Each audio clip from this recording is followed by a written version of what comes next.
Holden Prescott had run the port of Portland for 9 years. Not a single ship docked without him knowing what it carried. Not a single signal left his territory without him knowing its source. He controlled everything from shipping schedules to every face that passed through the port gates.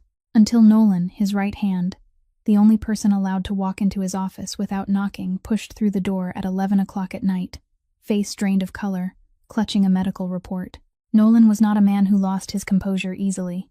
He had once sat perfectly still with 3 guns pointed at his face. But that night, his voice was different. "You need to see this. Right now." The report landed on Holden's desk.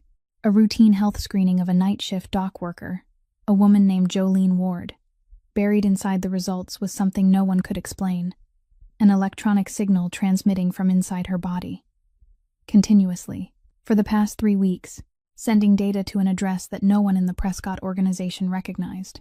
Jolene Ward, 27 years old, cargo loader. No family, no criminal record, was carrying something inside her that she had no idea existed, and it was sending data out. If this story made it impossible for you to look away, please like and share it so more people can hear it. Subscribe to our channel so you won't miss the next stories, because there are stories you only need to hear once, but they stay with you for a very long time. Holden read the report once. He didn't read it a second time. He didn't ask any more questions. He folded the stack of papers, set it down on the oak desk, and pressed 2 fingers lightly against the edge of the pages, as though he were sealing a sentence that hadn't yet been spoken. Then he looked at Nolan. "Where was that signal sent?" Nolan shook his head. "We haven't identified it yet. The receiving server is outside our system. I need more time." Holden nodded once. "Then find it." It wasn't a request. It wasn't a suggestion. His voice was as flat as the surface of water before a storm. And Nolan understood that every hour that passed without an answer was an hour he shouldn't make Holden repeat himself. Nolan stepped out. The door closed. Holden remained alone in the office on the 12th floor, where the harbor lights cast slow streaks across the ceiling from the docks below. He didn't look out the window. He looked at the report. The name Jolene Ward sat in the upper left corner of the first page, printed in black ink on white paper, and it meant nothing to him. Not yet. The next morning, Holden had a meeting at 9 o'clock. The man sitting across from him was Ray Loomis, 54 years old, a Northern Route shipping partner who had done business with Prescott Maritime for 7 years. Loomis had a habit of tapping his fingers on the tabletop when he talked, a steady rhythm Holden had heard for 7 years, long enough to know that when the tapping came faster than usual, Loomis was hiding something. Today the tapping was faster. Holden didn't rush. He poured water into a glass, pushed it toward Loomis, then settled back in his chair. "Ray." His voice was gentle, almost friendly. "Is there something you'd like to tell me?" Loomis looked at the glass of water, looked at Holden, looked back at the glass. "No, nothing at all." Holden nodded slowly, the kind of nod from a man who had known the answer before he asked the question, and was only giving the other person one last chance, a chance the other person wasn't smart enough to take. "All right." He turned to Nolan, who was standing beside the door. "Close all of Mr. Loomis's shipping accounts. Cancel the Northern Route contract. Revoke his port access. Effective immediately." Loomis opened his mouth. Holden had already stood. He didn't look back. He didn't need to. The meeting lasted less than 4 minutes. 24 hours later, Ray Loomis lost everything. Not because Holden hated him, but because Holden had asked, and Loomis had chosen to lie. In Holden Prescott's world, that was the one offense that didn't get a second chance. Nolan later told the new people in the organization, "He never asks twice. The first time is the chance. There is no second time." That afternoon, Holden sat alone in his office. The Loomis matter was finished, clean as a knife cut, leaving no splinters behind. But on his desk, the medical report still lay there, still open to the first page, still with the name Jolene Ward printed in black ink. He pulled the stack of papers closer, not because he cared about this girl. Holden Prescott didn't care about anyone he didn't yet have a reason to care about. But someone was operating a signal-transmitting device right inside his harbor territory. Someone was sending data out, and he didn't know where it was going, who it was going to, or what was being sent. And in the 9 years he had run the Portland harbor, that had never happened. Holden set the report down. He looked through the thick glass toward the docks. Somewhere below, in loading area number 4, A girl of 27 was hauling cargo, unaware that something inside her body was broadcasting, and unaware that the man sitting on the 12th floor had just decided to find out why. It took Nolan 48 hours to turn over everything that could be turned over on Jolene Ward. The result sat in a file so thin it was almost an insult, because 27 years of a human life shouldn't have fit into just 12 pages. Jolene Ward, born in Bend, Oregon, no father listed on her birth certificate. Her mother died when she was 19, and from that point on, her records became a chain of temporary addresses. She came to Portland alone soon after, with no money, no relatives, and not a single phone number to call when trouble found her. From 19 to 27, she had worked 11 different jobs, all of them manual labor, all of them in places where people didn't ask what your past was, only whether you showed up on time. At present, she lived in a studio apartment 4 streets from the harbor, just large enough for 1 person and 1 dog. The dog was a Neapolitan Mastiff named Duke, weighing nearly 60 kilos, his face full of folds, blind in 1 eye. She had picked him up at a scrapyard near the harbor 4 years ago. Nolan added 1 more line at the end of the personal profile section. Subject transferred to the main harbor night shift 3 weeks ago. Before that, she worked at the outer warehouse in Sector C, outside the coverage range of Prescott's security scanning system. 3 weeks. Exactly 3 weeks. Matching the moment the system had first caught the strange signal. She hadn't brought that signal with her. The signal had always been inside her. It was just that before, she had been working somewhere no one could hear it. The second part of the report was what made Nolan read it twice. The signal from Jolene's body was sending data to a server at an IP address registered under the name Meridian Health Solutions. Nolan looked it up. Meridian Health Solutions had closed on paper 7 years earlier. Its business license had expired. Its office had been returned. Its staff had been dissolved. But the server was still running, still receiving data, still operating as though the company had never closed at all. Someone was still paying to keep that server alive. Someone was still reading what it received. And then Nolan found the thing he wished he hadn't found. In Meridian's old financial records, there was an initial investment routed through 3 layers of intermediary companies. Nolan peeled them back one by one.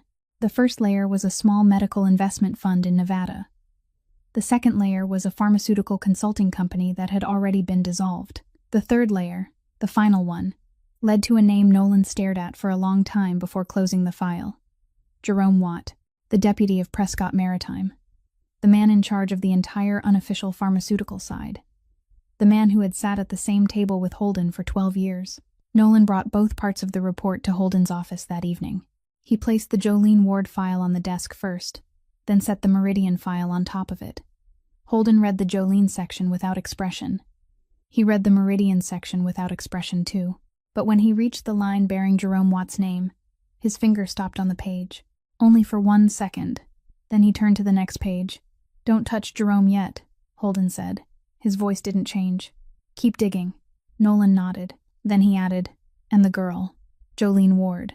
The signal is still transmitting from her body every day. If we move her out of the main harbor zone, the signal will leave our scanning range.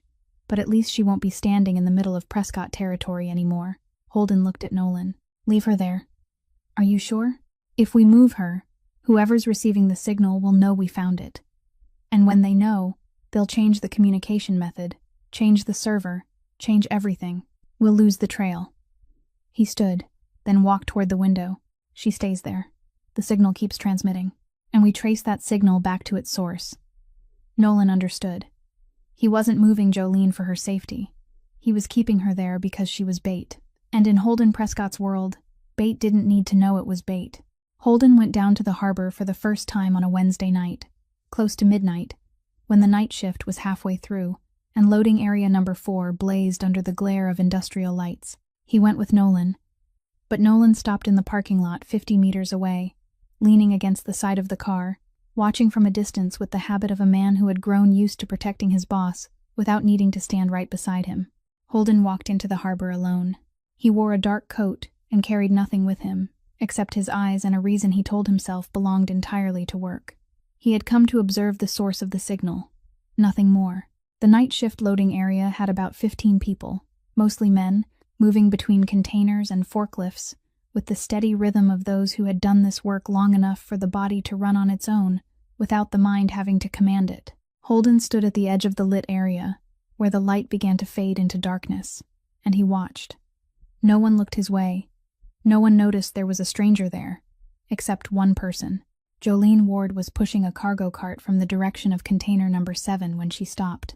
Not completely stopped, just a slight slowing in her steps, enough for her to turn her head toward the darkness where Holden stood. Her eyes weren't frightened. They weren't overly curious. She looked at him the way a stray cat looks at a stranger stepping into the alley where it's sleeping. A look that noticed, assessed, and decided there was no need to react yet. Then she turned back and kept pushing the cart. Holden stood there a little longer. Then he walked over. He didn't know why he walked over, instead of turning back to the car. Later, he wouldn't be able to explain it either. And he wasn't the kind of man who wasted effort explaining his own actions. He stopped a few steps away from Jolene. "I'm Holden." She looked at him. Not at his coat, not at his shoes, not trying to guess who he was, just his face. "Jolene." "I know." He said it, then realized it sounded strange, but didn't correct it. "You're not afraid? Working the night shift alone?" Jolene tilted her head slightly, the kind of tilt from someone deciding whether the question was worth answering seriously. "I slept outside the bus station for 3 straight months when I first came to Portland. Compared to that, this harbor is like a hotel." She said it in a flat voice, without smiling, without sadness, without asking for pity, the way someone might say the weather was a little cold today. Just a fact, with no emotion attached for the listener to deal with. Holden didn't answer right away. He looked at her for another beat, longer than normal between two strangers, then nodded and turned away. On the way back to the car, Nolan asked, "What did you see?" Holden opened the car door and got in. "She saw me before I saw her." Nolan didn't comment. Holden looked out toward the harbor through the car window. Not many people can do that. A few days later, Holden was at the harbor again. This time it wasn't at night, but late in the afternoon, just as the night shift had begun taking over. He stood on the second-floor walkway of the operations building, where the entire loading area could be seen below. Nolan stood beside him.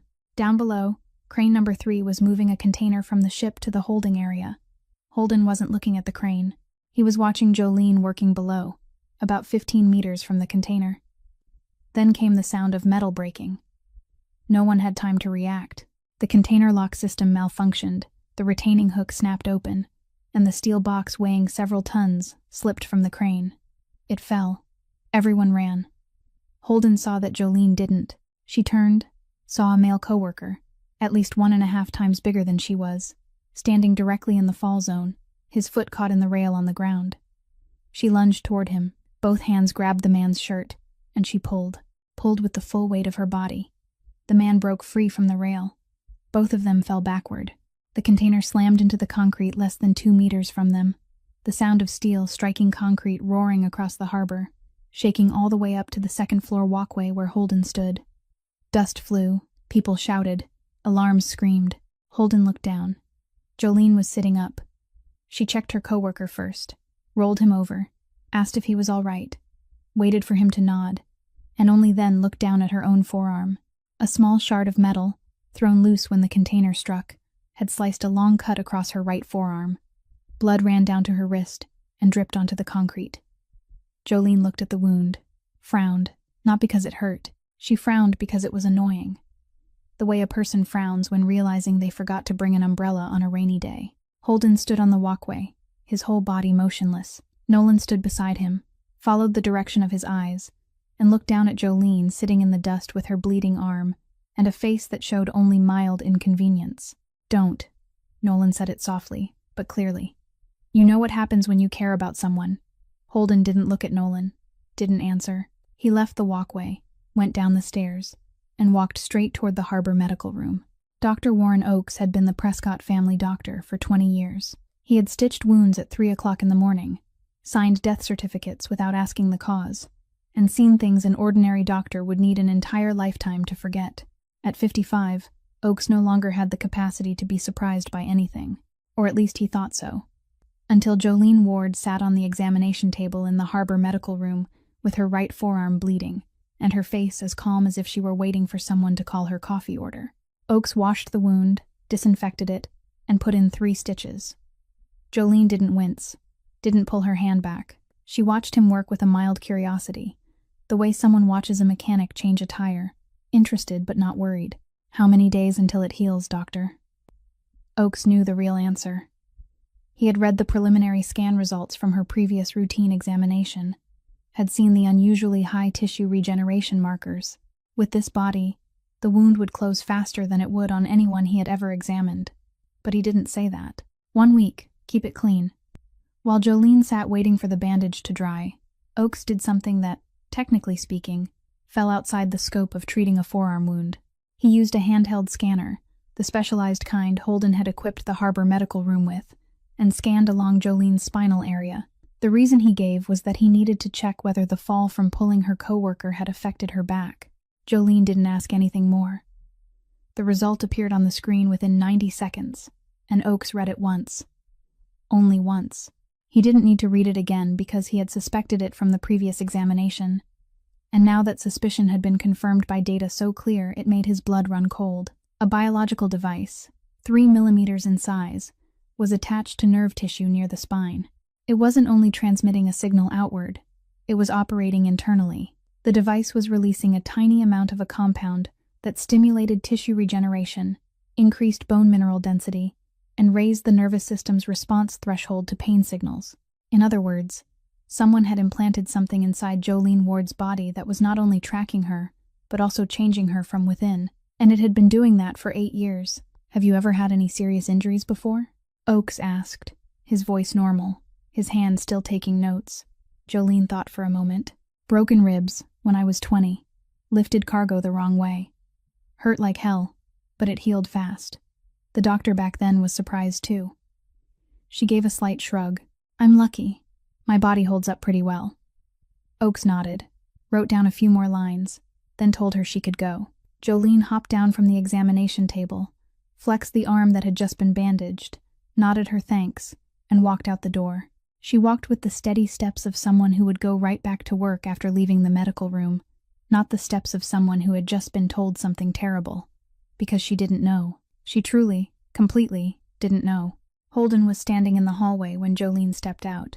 She saw him, gave him a slight nod the way she had done at the harbor before, then kept walking. She didn't ask why he was there, didn't seem curious, as if his presence outside the medical room at 10 o'clock at night were the most normal thing in the world. Once Jolene disappeared around the bend in the hallway, Oakes opened the examination room door and looked at Holden. No invitation, none needed. Holden stepped inside. Oakes turned the screen for him to see. "She's the healthiest worker I've ever examined in this harbor. Bone density is 30% higher than average. Pain tolerance exceeds the standard range. Tissue recovery speed is abnormally fast." He paused. "But it isn't natural. The device inside her is interfering. It has integrated with her nervous system. If we remove it, I don't know how her body will react. She may be fine, or her nervous system may go into shock." Holden looked at the screen, looked at the numbers, looked at the scan image of the spinal area, with one small point brighter than the rest, tucked neatly among the nerves, as if it had been born there. "So she's trapped with it?" Oakes sat back in his chair, took off his glasses, wiped them, then put them on again. It was his habit when he was preparing to say something he had already thought through carefully. For her, it isn't being trapped. It's normal. She doesn't know her body is different. She thinks she's lucky. Thinks she can endure more than most people. Thinks her bones heal fast because she's young and healthy. He looked at Holden. "It's only a problem to us." Holden said nothing more. His hand closed around the edge of the examination room door, gripping it harder than necessary, then let go. He stepped out into the hallway and walked toward the stairs. Oakes watched him go. In 20 years of serving the Prescott family, he had learned that when Holden gripped something tightly and then released it without speaking, it meant he was holding back a reaction he wasn't ready for anyone to see. 1 week after the container incident, Holden went down to the harbor again. This time, he didn't stand in the darkness or on the second-floor walkway. He walked straight down to the dock behind the loading area, where the night shift had just ended and the last workers were slowly filing out. He didn't tell Nolan where he was going, but Nolan knew, because Nolan always knew, and he followed at a distance of 20 meters behind him, far enough not to hear anything, close enough to see everything. Jolene was sitting on the edge of the dock, her legs hanging above the black water. Beside her, or more exactly below her, Duke lay sprawled across almost the entire patch of concrete around her. The Neapolitan Mastiff, weighing nearly 60 kilos, took up space like a breathing stone. His wrinkled face folded into heavy layers, one eye permanently closed, the other half lidded. His head rested on Jolene's shoe, a head half the size of her body, and he slept with the absolute trust of a creature that had decided this woman was home. Holden came closer. Jolene heard his footsteps, turned back, and recognized him. She wasn't surprised. She didn't stand. She only shifted slightly to the side, as if making room, though no one had invited him to sit. Holden sat down on the edge of the dock, about an arm's length from her. Duke opened his remaining eye, looked at him lazily, then closed it again. Assessment finished. No interest. For a long while, no one said anything. The sound of water lapped against the dock supports. The sound of boat engines drifted from far away. Then Holden asked, because he wasn't good at sitting in silence with another person without a purpose. "Your dog." Jolene looked at Duke. "Duke. He's big. 60 kilos. Maybe more. I can't weigh him. He won't stand still on the scale." She said it in the voice of someone used to explaining her dog. "I found him at the scrapyard near here. 4 years ago. Back then, he was so thin, nothing but bones and skin, his face covered in old scars, and one eye already blind." She placed her hand on Duke's head, her fingers stroking along a long scar on the bridge of his nose. Everyone was scared of him because of his face. Nobody at the rescue would take him. People looked at that wrinkled face, looked at the blind eye, looked at a body that big, and said no. She stopped. Not because she was emotional. She stopped because she was thinking about how to say it right. "But he's never bitten anyone. 4 years. Not once. He just needed a place to lie down without being chased away." Duke sighed in his sleep, a deep, heavy sigh that made Jolene's shoe tremble slightly. She smiled down at him, the kind of smile people save for the only thing in the world they're completely sure of. Holden looked at the dog, looked at Jolene's hand on his head, looked at the way the 60-kilo animal curled himself around the dirty shoes of a dock worker, as if that were the safest place in the world. Then he stood.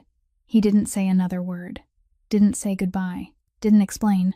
He turned his back and left, his steps long and even, heading toward the parking lot, toward Nolan, who was leaning against the side of the car waiting. Nolan saw Holden's face when he passed through the yellow light of the last street lamp at the end of the dock. He didn't ask.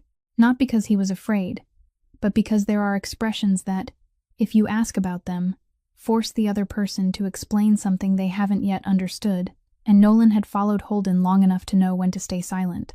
Later, much later, after everything had happened and ended in a way no one had seen coming, Nolan told someone in the organization about that night. He said, "I followed him for 10 years. I'd never seen him walk away in the middle of a conversation. He was always the one who ended things, always the one who said the last line, the one who stood first, the one who decided when a conversation was over." That night, she ended it. At the dock, Jolene watched Holden leave. She didn't call after him, didn't wonder aloud. She only watched his shadow grow smaller in the yellow light at the end of the dock, then looked down, stroked Duke's ear, and whispered something to him in a voice only the dog could hear. Duke nuzzled his nose into her shoe and breathed steadily. The water tapped softly against the dock supports, and the night went on, as if nothing had just changed. Nolan brought the final report to Holden's office on a Thursday evening, 3 days after the night at the dock. He didn't knock, because he never knocked. But this time he stopped at the threshold longer than usual before stepping inside.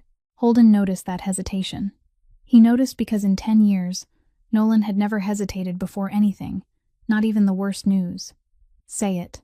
Nolan placed the file on the desk. It was thicker than the previous ones. He didn't sit.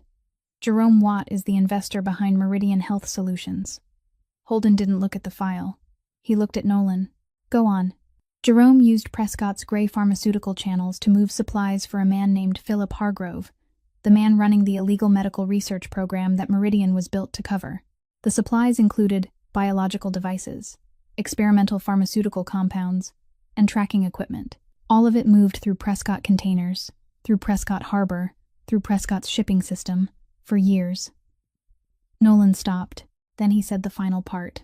"And Jerome knows you're investigating." One of the people I questioned while tracing Meridian reported back to Jerome.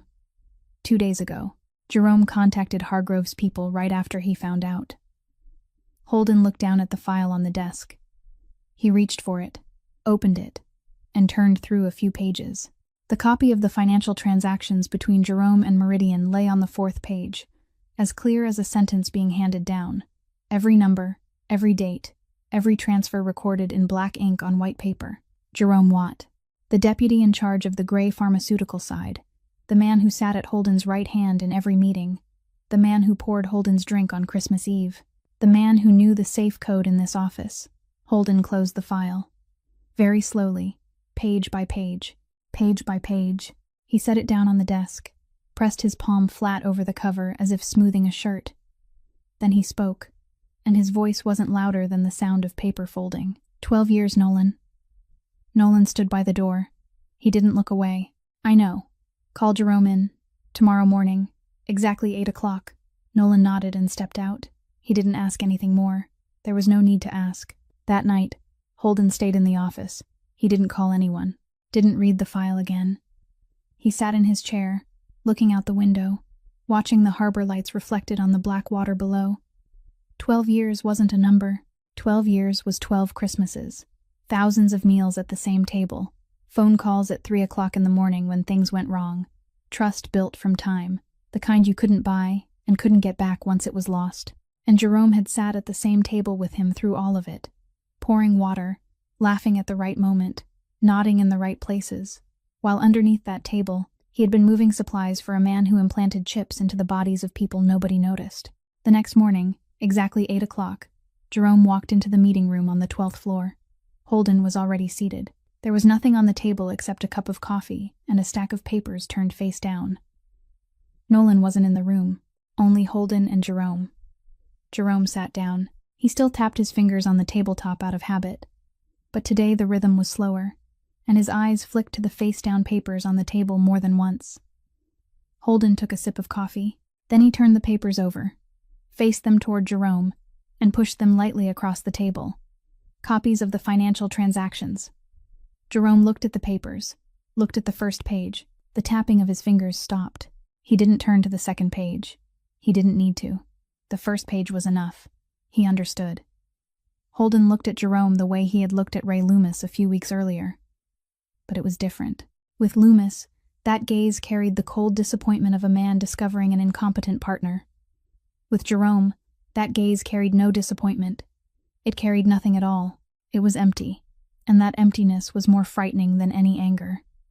You have 6 hours to leave Portland, Holden said. After 6 hours, I can't control what happens to you. Jerome didn't beg, didn't explain, didn't apologize. He looked at Holden one last time. The look of a man who understood that everything that could be said was meaningless, and everything that couldn't be said had already come too late. Then he stood and walked out of the room. The door closed. Holden sat in the empty meeting room. The coffee cooled slowly on the table. The stack of papers still lay on the other side, where Jerome had been sitting. Closed the door. Nolan heard him from the hallway. He closed the meeting room door. Then he stood there, standing in the hallway, his back against the wall, arms folded across his chest, eyes lowered to the floor. Inside the meeting room, there was no sound, no chair scraping, no footsteps, no cup being set down on the table. Only the silence of a room where someone was sitting alone with 12 years that had just been folded into a stack of paper. Nolan stood there for 15 minutes, 20 minutes, half an hour. He didn't knock, didn't ask. He only stood there and waited, and for the first time in a very long time, he didn't know who the person inside would be when the door opened. On the same night Jerome left Portland, Nolan received a call. The caller was one of Prescott's people responsible for monitoring the area around the harbor, the kind of person whose job was to know everything that happened within a radius of a few kilometers, without anyone having to tell him. The man kept it brief. Someone had entered Jolene Ward's studio while she was at the harbor working the night shift. The door had been opened. Inside, there were signs of disturbance, and the dog was no longer in front of the door. Nolan didn't call Holden right away. He drove to the studio first.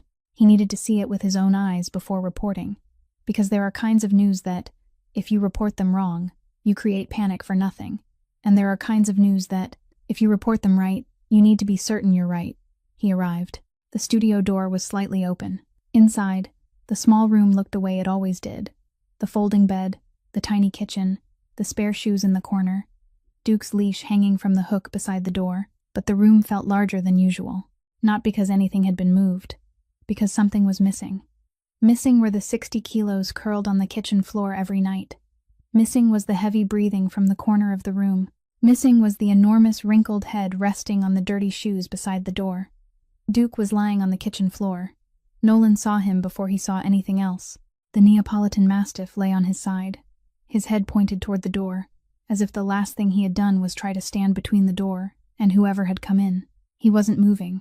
Nolan looked at Duke, looked at the kitchen floor, looked at the way the 60-kilo dog lay there, quieter than anything weighing 60 kilos had any right to be, and he understood there was nothing more to check. He stepped outside, called Holden. Nolan didn't say much. He said, "Someone went into her place tonight. The dog tried to stop them. He's gone." Holden listened. There was no sound on the phone for a few seconds, the kind of few seconds that, if you count them, are only 3 or 4. But if you're on the other end of the line waiting, feel as long as a lifetime. Whose order? Jerome contacted Hargrove's people 2 days ago, before you called Jerome into the meeting room. The order was sent before Jerome knew he'd been exposed. Holden understood.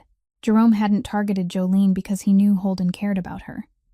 Jerome didn't know that. Jerome had targeted her because she was the easiest target. Someone who lived alone, with no one protecting her, no one checking on her. A night shift dock worker with a dog.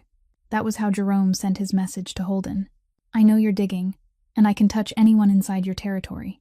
The fact that the person touched happened to be Jolene, the woman Holden had sat beside on the dock, the woman he had listened to as she told him about the one-eyed blind dog nobody wanted, that hadn't been Jerome's plan. It was coincidence, and that coincidence weighed more than any plan ever could. Nolan said later, much later, "I'd never seen him like he was that night. I'd seen him lose money, seen him betrayed, seen him face things that would keep an ordinary man awake for months, but that night was different. The kind where you know something has just broken inside, and the person is still standing straight, still speaking, still giving orders. But something has broken, and it'll never be the same again." Holden said 2 words to Nolan. "Find Jolene. Now." When Jolene came home after the night shift, she opened the door and called Duke's name the way she always did. There was no sound of claws tapping across the floor as he ran out to greet her, no enormous heavy head shoving against her legs. She stepped into the kitchen.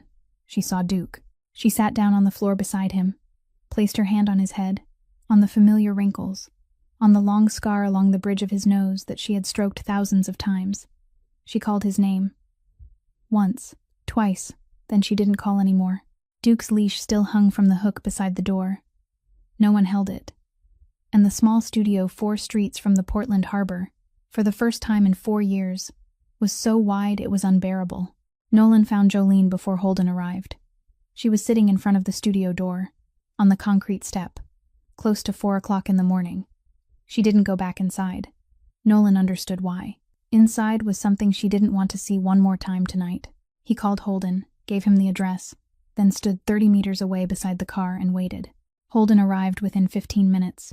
He stepped out of the car, looked at Nolan, looked toward Jolene sitting beneath the cloudy yellow glow of the streetlight, then walked toward her. Nolan didn't follow.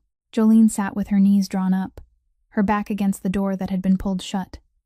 In her hands was Duke's leash, the old leather leash she had taken from the hook beside the door before stepping outside. She wrapped it around her fingers, unwound it, wrapped it again, unwound it again, in a steady, unconscious rhythm, like someone holding on to the last thing left of something that no longer existed. She wasn't crying.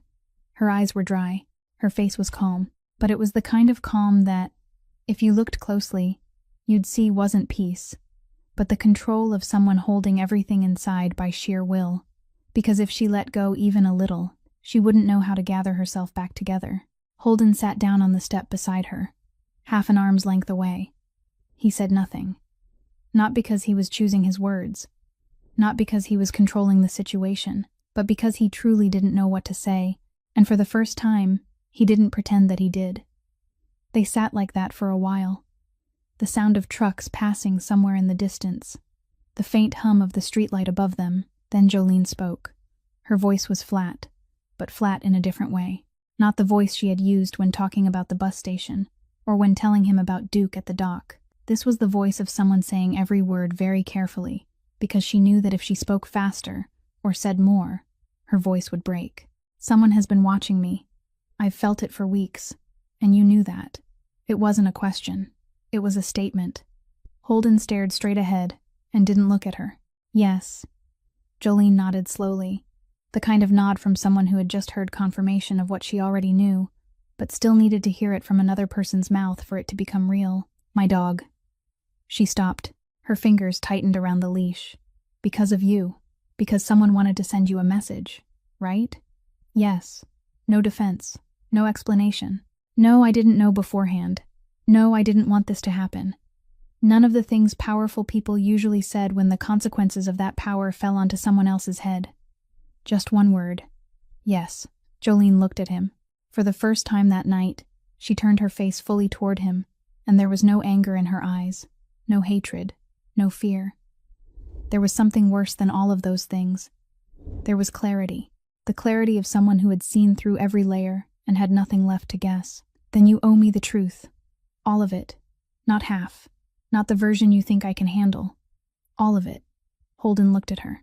In his world, no one demanded the truth from him.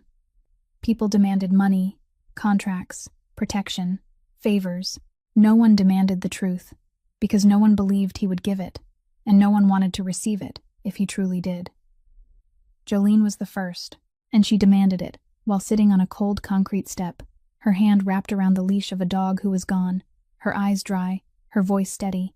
He told her everything, from beginning to end, who he was, what Prescott Maritime really was, the chip inside her body, Meridian Health Solutions, Philip Hargrove, the illegal research program, Jerome Watt, all of it. He hid nothing. Jolene listened without interrupting. She sat still, the leash wrapped around her fingers, her eyes fixed straight ahead, and she listened like someone reading her own sentence without being allowed to look away. When Holden finished, she didn't react right away. 1 minute passed. Maybe 2. Then she spoke, and her voice didn't break. But it was thinner now. So thin it was almost transparent. So, from the beginning, I was just a signal on your security screen? Holden didn't turn his face away, didn't try to soften it. At first, yes. And now? Now. No. Jolene nodded. Not forgiveness. Not refusal. She only acknowledged it, the way she acknowledged everything else life placed before her, with the quiet acceptance of someone who had learned that reacting strongly didn't change the truth. It only made you more tired. I need time. Holden stood. He stayed there another beat, looking down at her, wanting to say something, but knowing that anything he said now would sound like an excuse or comfort, and she didn't need either. He walked away. Before he left the pool of streetlight, Jolene said one more thing. Her voice was small, but every word was so clear it cut through the night air like a blade through paper. You know, the worst part isn't that you hid it from me. The worst part is that for 8 years, someone has been inside my body, and I didn't know. And I thought everything I could endure was because I was strong. Holden stopped. His back was turned to her. He didn't look back. He stood there for 3 seconds. 4 seconds. Then kept walking, and his footsteps were heavier than when he had arrived. 3 days passed without Holden hearing anything from Jolene. He didn't contact her. Didn't send Nolan to check on her. Didn't send anything. He left her there, in the studio 4 streets from the harbor, with the emptiness Duke had left behind, and the truth he had laid down on the concrete step that night. And he waited. He waited not because he was patient. Holden Prescott wasn't patient. He waited because she had said she needed time, and this was the first time in his life he had given anyone time without attaching conditions to it. On the 4th day, Nolan walked into his office and said, "Jolene Ward called the harbor switchboard. She wants to see you." Holden arrived at the studio at 7 o'clock in the evening. She opened the door for him. The room was cleaner than the last time he had seen it through Nolan's description. The kitchen floor had been wiped down. The belongings were neatly arranged. Duke's leash no longer hung from the hook beside the door. It lay coiled on the small table beside the bed, next to an empty glass of water. Jolene sat on the edge of the bed. Holden stood, because she hadn't invited him to sit, and the room didn't have a second chair. Then she pointed to the opposite edge of the bed. He sat down. The distance between them was just enough that neither touched the other, but close enough for each to see the other's face, clearly under the small ceiling light. Jolene didn't speak right away. She looked down at her hands, palms turned upward on her thighs, hands calloused from 4 years of loading cargo and, before that, 7 years of every kind of manual work. She looked at them as though seeing something for the first time. Then she spoke, and her voice trembled. For the first time since Holden had known her, for the first time since she had sat still while a container fell 2 meters away, since she had looked at the wound on her forearm and only frowned, since she had sat beside Duke on the kitchen floor without crying, her voice trembled, just slightly, like a guitar string pulled a little too tight and beginning to vibrate at a frequency you couldn't quite hear but could feel. "Do you understand?" Holden looked at her. "That was the only thing I had." She spoke slowly, word by word, as if explaining to herself the things she had spent the past 3 days thinking about inside this room. "I don't have a family, don't have a degree, don't have a home, this place is rented, don't have anyone to call when something goes wrong. Don't have anything, only this." She lifted both hands, turned them over and back again, looking at the calluses, the small scars. "My body, my endurance, my ability to get back up every time I fall. Every time a bone broke, I was proud because it healed fast. Every time something hurt, I was proud because I could take it. I thought that was mine, the only thing that was truly mine." She lowered her hands. "And now you're telling me maybe it wasn't mine." Holden sat very still. He listened to every word, and he understood, not with reason but with some place deeper, that she wasn't angry at him.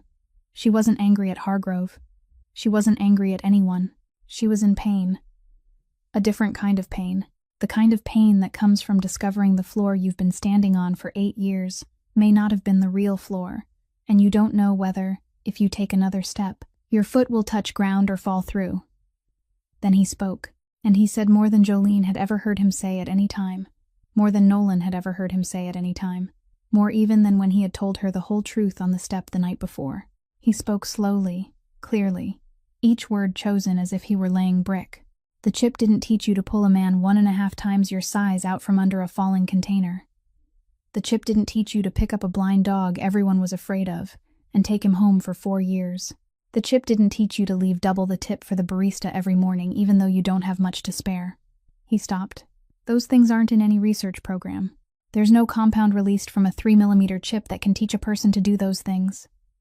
Jolene looked at him. Her eyes were red. For the first time, not red from crying, because she still didn't cry, but red because her body was reacting even though she wouldn't allow it to, because there was a limit even the best at enduring couldn't hold completely. And she was standing, right on that line. "You talk like someone who has wondered what part of himself is real." That sentence struck Holden. Not like a punch, like a needle, small, precise, and driven straight into a place no armor could cover. He didn't look away, didn't deny it. He looked at her, and after a long pause, longer than any pause he had ever allowed in any conversation, he spoke. "My mother used to say the only thing that's real is how you treat someone who has nothing to give you back. She died when I was 14. One sentence. He said one sentence, and it held more than anything he had ever said to anyone in 33 years. It held his mother's name without needing to speak it. It held loss without needing to describe it. It held the reason he had become this person, without needing to explain it. And he said it to a 27-year-old dock worker, sitting on the edge of a bed in a rented studio 4 streets from the harbor, with red eyes and calloused hands resting open on her thighs. Jolene said nothing. Holden said nothing more. They sat there. Not the way 2 people sit when they don't know what to say, but the way 2 people sit when enough has already been said. And any word added now would only thin out what had just been placed between them. Outside, the sky began to turn fully dark. The streetlight spilled in through the small window, drawing a long yellow streak across the floor, exactly where Duke used to lie. Neither of them looked at that strip of light, but both of them knew it was there. Philip Hargrove wasn't the kind of man who ran. He was 62 years old, had been fired from the pharmaceutical industry 15 years earlier for violating research ethics, had rebuilt from the ashes a program no one knew existed. Woncott operated it for nearly a decade without being discovered, and he had no intention of letting a Mafia man in Portland end everything just because one foolish deputy had exposed a trail. When Jerome Watt contacted Hargrove's people 2 days before Holden drove him out of Portland, Jerome didn't only warn them that Holden was investigating. Jerome also attached something he had kept for years as insurance for himself. Copies of the shipping transactions between Prescott Maritime's Gray Pharmaceutical Channel and Meridian Health Solutions. Every shipment, every container, every date, every waybill code that had passed through the Portland harbor under the management of the Prescott organization. Jerome sent it to Hargrove as a message. "If I go down, I don't go down alone." Hargrove received those copies and saw not a threat, but an opportunity.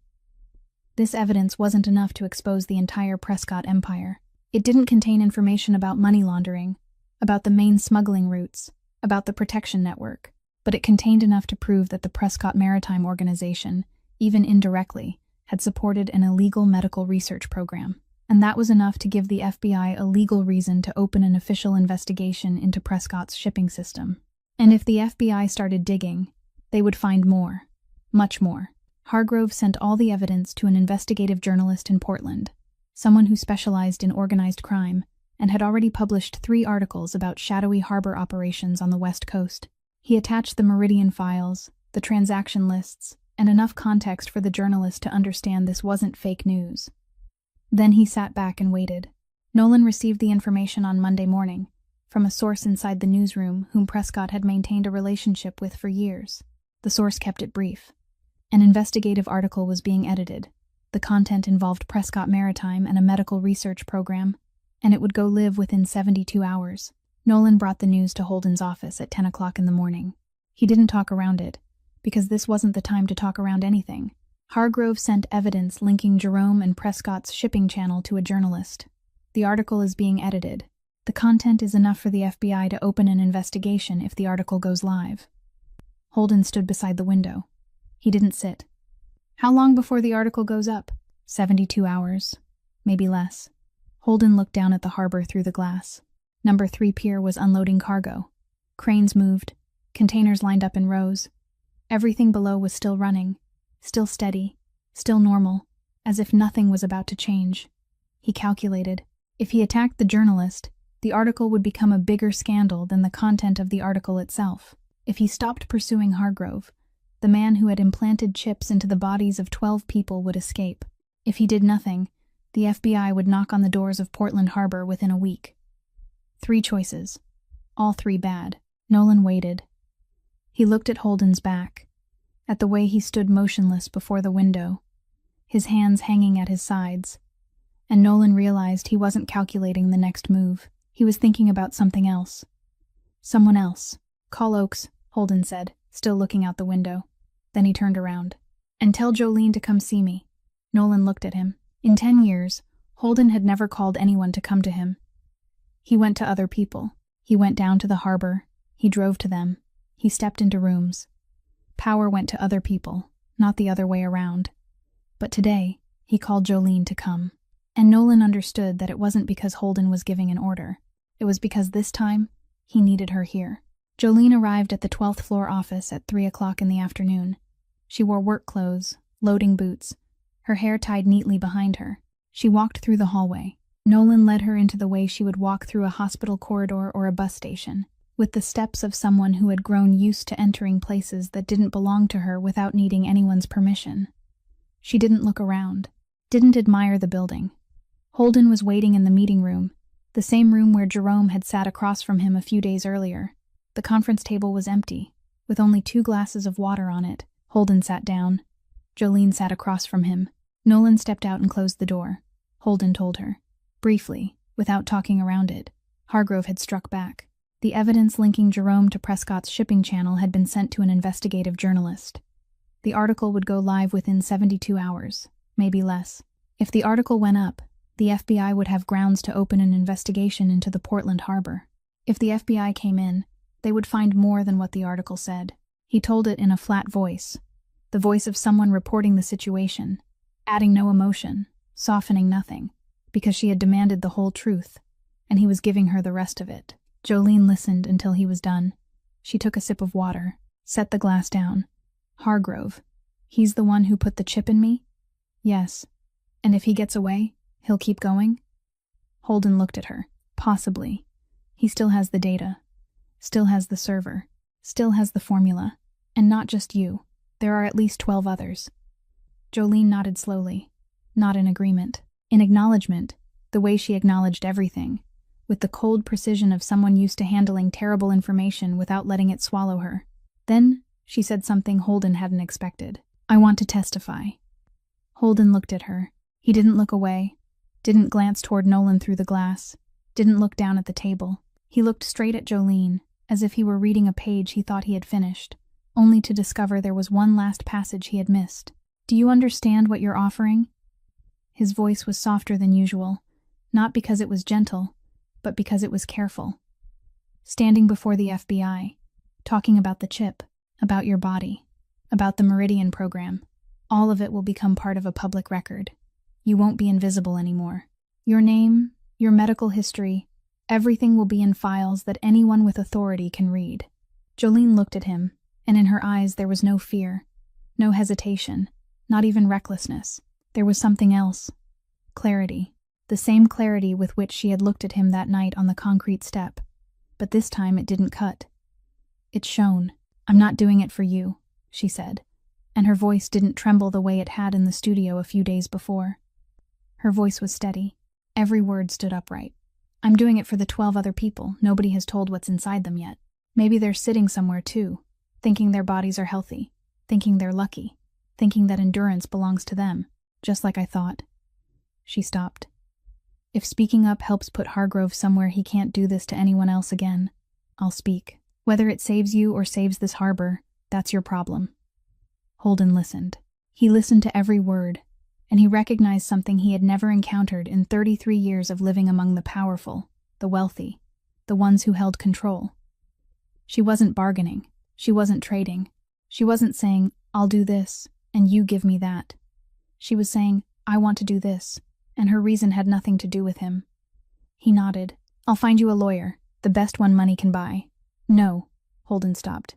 I won't take a lawyer from you, Jolene said, and she said it gently but without yielding, in the voice of someone who had thought it through and didn't need to think again. You're the one running the organization Jerome worked for.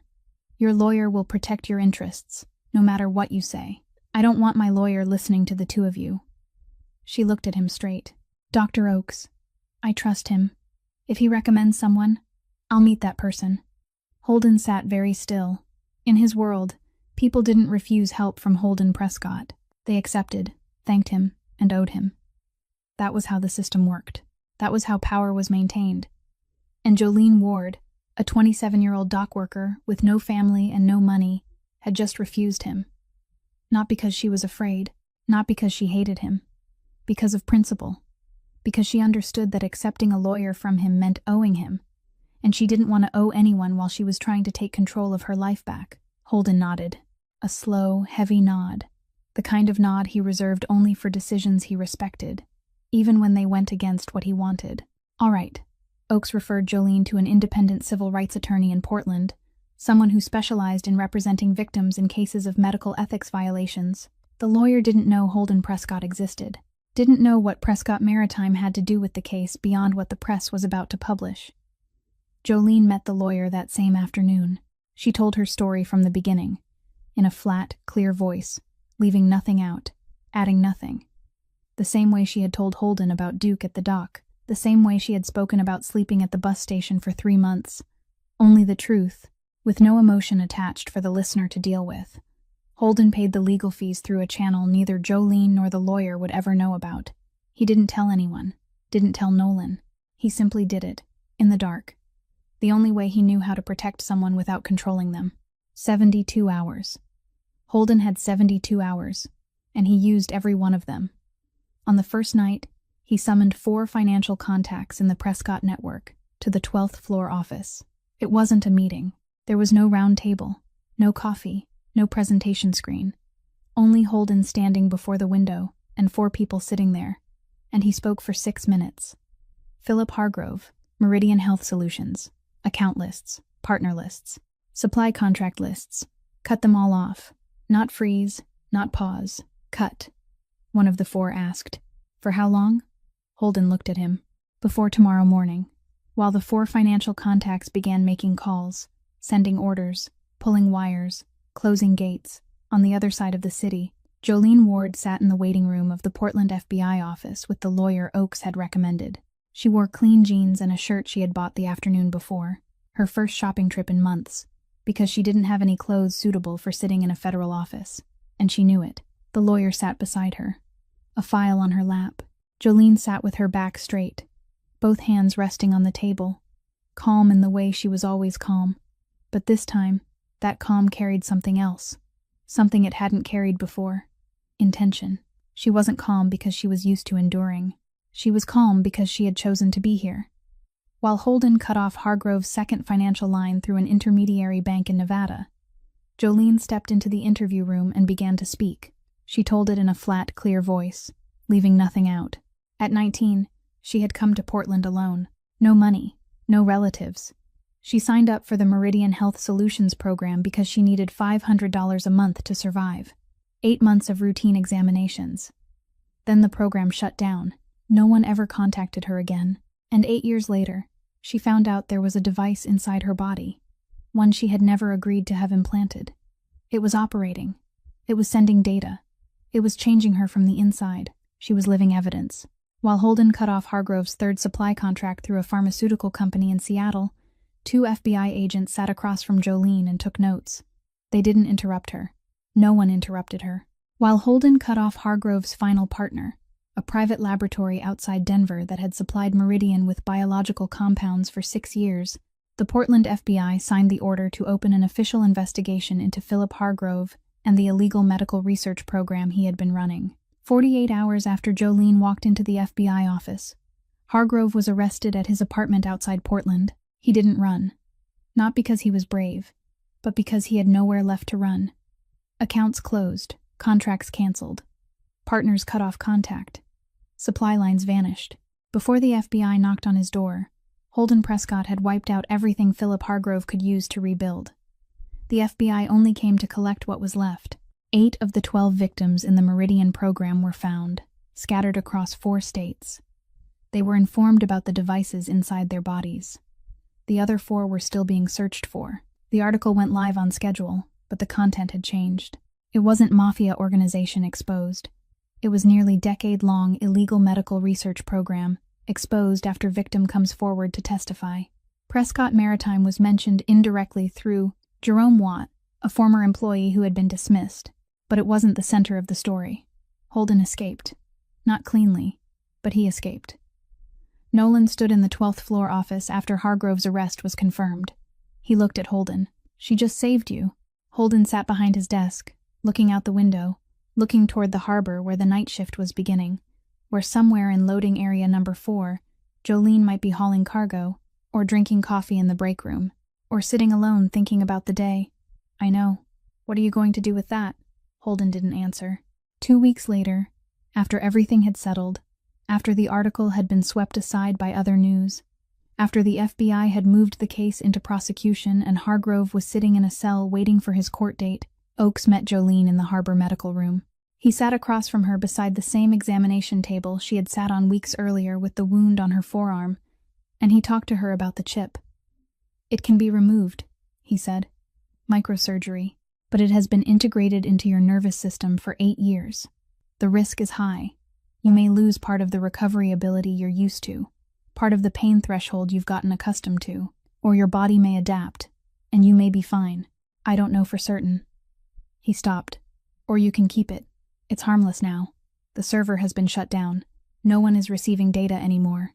It's just there, but it'll always be there." Jolene sat on the examination table, her legs swinging lightly, looking at Oakes. She didn't need a night to think about it. Maybe she had already finished thinking a long time ago, from the night on the concrete step, from the afternoon in the studio, when she looked at her calloused hands and wondered what was real. "Keep it." Oakes looked at her.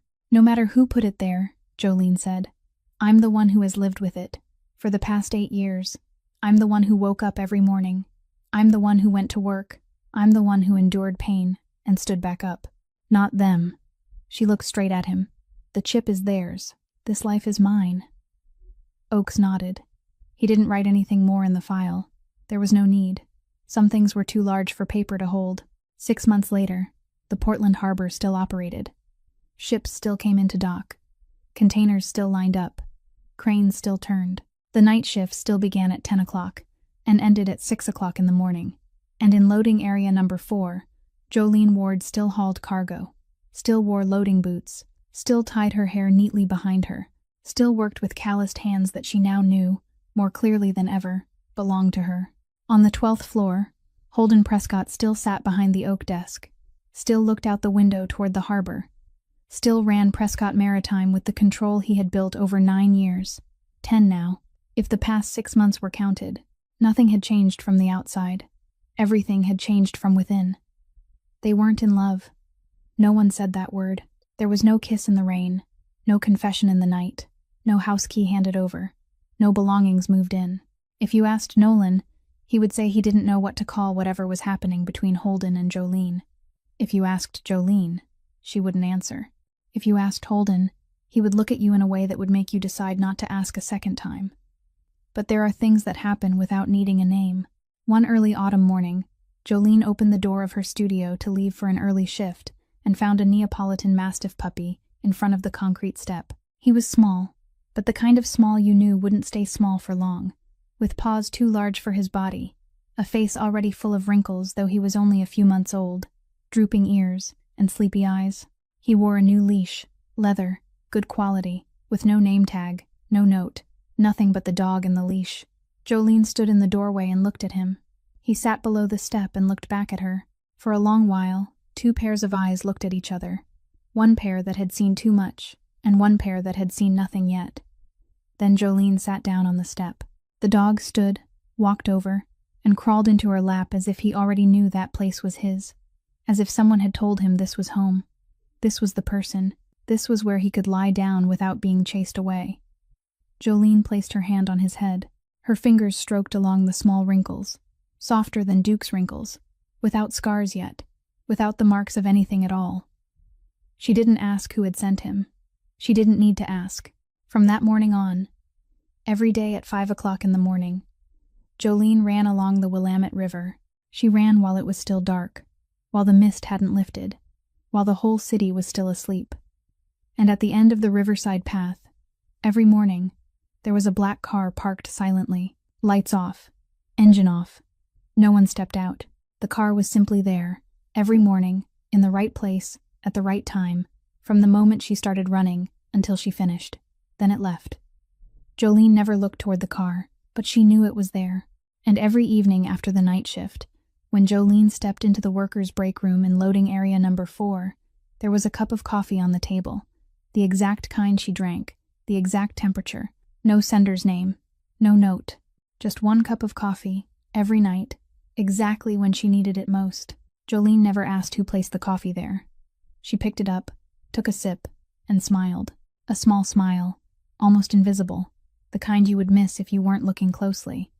But if you did look closely, you would see that it came with her eyes turned toward the window, toward the Prescott building high above, where the small light on the 12th floor was always on when the night shift began.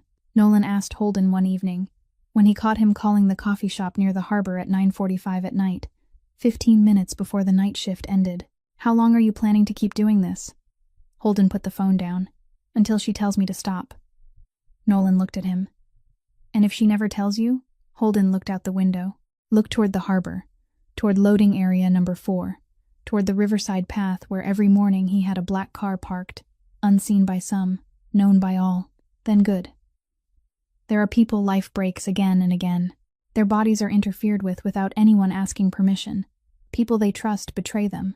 The only thing they have is taken away. But there is one thing no one can implant, and no one can remove, and that is the way they choose to live after all of it. The way they choose to open the door each morning. The way they choose to sit down when a puppy runs to them. The way they choose to drink a cup of coffee without asking who sent it. Because sometimes not asking is also a way of saying, "I know, and I'm letting you stay there." That is the only extraordinary thing worth speaking of.